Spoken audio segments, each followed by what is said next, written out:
Les amis, une fois n'est pas coutume, aujourd'hui on va écouter la crème de la crème journalistique française nous parler des deux pires personnes de l'histoire de l'humanité, à savoir Tonton Donald et Elon Musk, qui veulent, tenez-vous bien, réduire la dette des États-Unis. Ouh, qu'ils sont méchants ces deux-là! Mais avant ça, on va prendre 20 secondes pour regarder ensemble l'une des plus belles déclarations politiques de ces dernières années, un grand moment de télévision.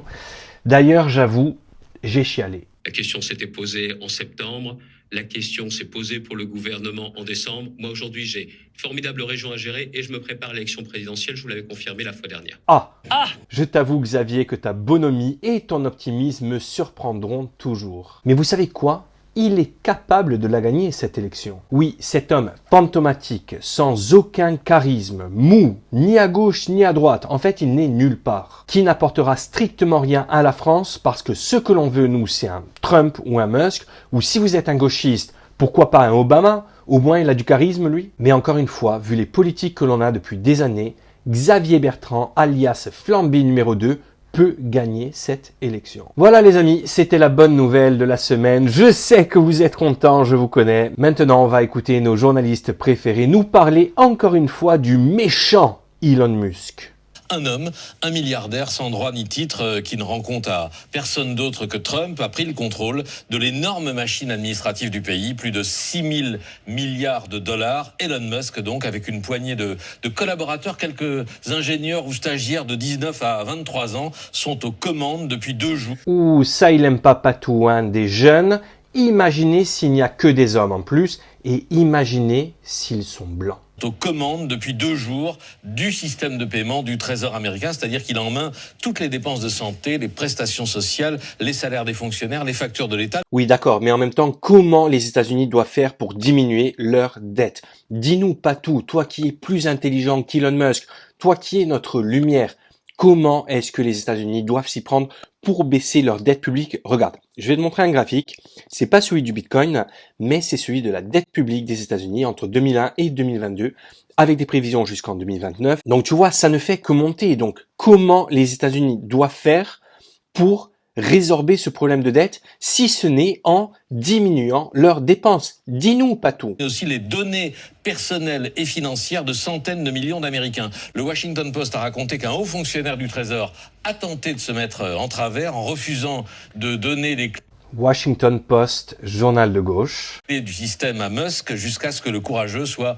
mis à la retraite d'office par le secrétaire au Trésor. Le récit évoque des putschs de républiques bananières avec des mercenaires en treillis, on imagine ça, on a vu ça dans des films, qui investissent la banque centrale et forcent le coffre du gouverneur. Mais là, on n'est pas à Bangui ou à San Salvador, on est à Washington, au cœur de la première puissance mondiale, dans un bâtiment tout près de la Maison-Blanche, pour un événement inédit dans l'histoire américaine et dans celle de nos démocraties. Coup de force, c'est ce que dénonce l'opposition démocrate. Oui, toutes les figures démocrates se sont mobilisées pour crier Évidemment, étonnamment, les démocrates, donc les opposants, dénoncent. réclamer une enquête. Vous allez voir, les mots sont forts, mais qui les entend encore? Même personne, parce qu'ils ne représentent plus rien. Comme toi et tes amis journalistes ne représentez plus rien ou plus grand-chose par rapport aux médias indépendants qui, au moins, sont un tout petit peu plus objectifs que vous et sûrement moins payés et gavés de subventions. Elected shadow government is conducting a hostile takeover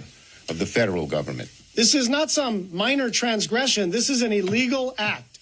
They stormed into buildings. They shut down agencies illegally. They are seizing the tools you need for a coup. We are witnessing a constitutional crisis. We talked about Trump wanting to be a dictator on day one, and here we are. This is what the beginning of dictatorship looks like. Hillary Clinton dénonce aussi un coup d'État, coup en anglais, on le voit sur cette pancarte façon blitzkrieg, dit-elle. Mais Il a bien vieilli, Hillary. Elon Musk, il va vraiment tailler les financements à sa guise. Mais il a commencé, il a lui-même annoncé la fermeture d'USAID, l'agence chargée de l'aide au développement à travers le monde, 40 milliards de dollars de budget, 10 000 Payé par les impôts des Américains. employés. On a appris tout à l'heure qu'ils étaient tous mis à pied à partir de vendredi. Ceux qui sont à l'étranger, soit les 2/3 d'entre eux, ont un mois pour fermer leur bureau et rentrer aux États-Unis avec leur famille. Musk a par ailleurs proposé un plan de départ à 2 millions de fonctionnaires et il a embarqué avec lui dans sa commission de la hache le même cost killer que chez Twitter, sans doute pourrait appliquer les mêmes méthodes dans son groupe. Chez Twitter, donc 80% des employés sont partis mis à pied ou licenciés. Aux dernières nouvelles, Musk a commencé à scanner les données du ministère de l'Éducation, celui que Trump a promis de détruire, de supprimer durant sa campagne, au profit de chaque État, ministère dirigé, enfin pas encore dirigé parce qu'elle n'a pas été validée par le Congrès, par l'ancienne patronne du catch américain.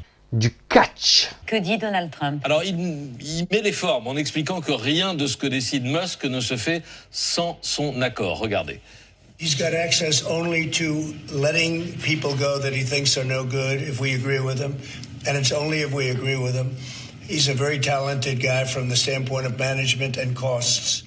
Voilà, Musk est là pour virer les mauvais, dit Trump, qui ne dissipe pas l'impression d'un forcené enfermé dans la salle des machines. Et oui, virer les mauvais, ce n'est pas bien pour Patou, qui ne se gêne pas pour traiter Musk de forcené. On sait à quel point les gauchistes adorent insulter. Je regrette d'avoir traité Elon Musk de gros connard. J'aurais dû dire gros connard de fasciste. Voilà. Merci Charline Vanhoul. Cet horrible individu qu'est Trump. C'est un gros dégueulasse qu'il faut écrabouiller, qu'il faut supprimer littéralement. Une leçon pour nous, Européens. La leçon, c'est la fragilité d'une démocratie quand s'installe à sa tête un pouvoir autoritaire. Hillary Clinton avait mis en garde là-dessus. Ah, Hillary Clinton, une référence politique évidemment pour Patou, qui va nous expliquer c'est quoi la démocratie. Durant la campagne. I don't think they understand that with an authoritarian personality in power, there is no safe haven. There's always a chance he's impulsive, he's emotional.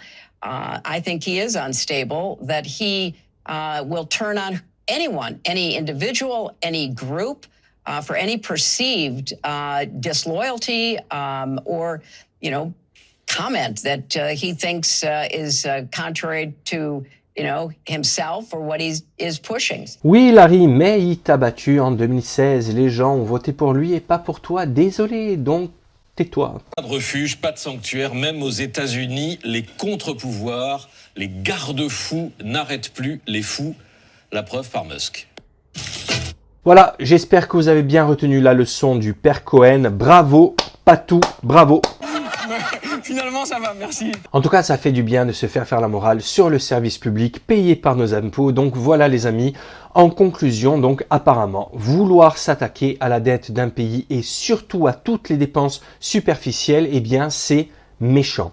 Pour conclure donc, on va regarder un document que nous partage Sarah Knafo, qui nous parle de combien nous coûte l'Algérie. Donc, combien nous coûte ce magnifique pays qu'est l'Algérie? Apparemment, ça nous coûterait 9 milliards d'euros par an, juste ça.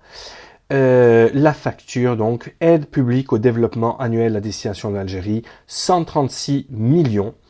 Impayé des hôpitaux publics, 100 millions. Fraude aux pensions de retraite, manque à gagner en TVA et en impôt sur le revenu du fait des transferts de fonds vers l'Algérie.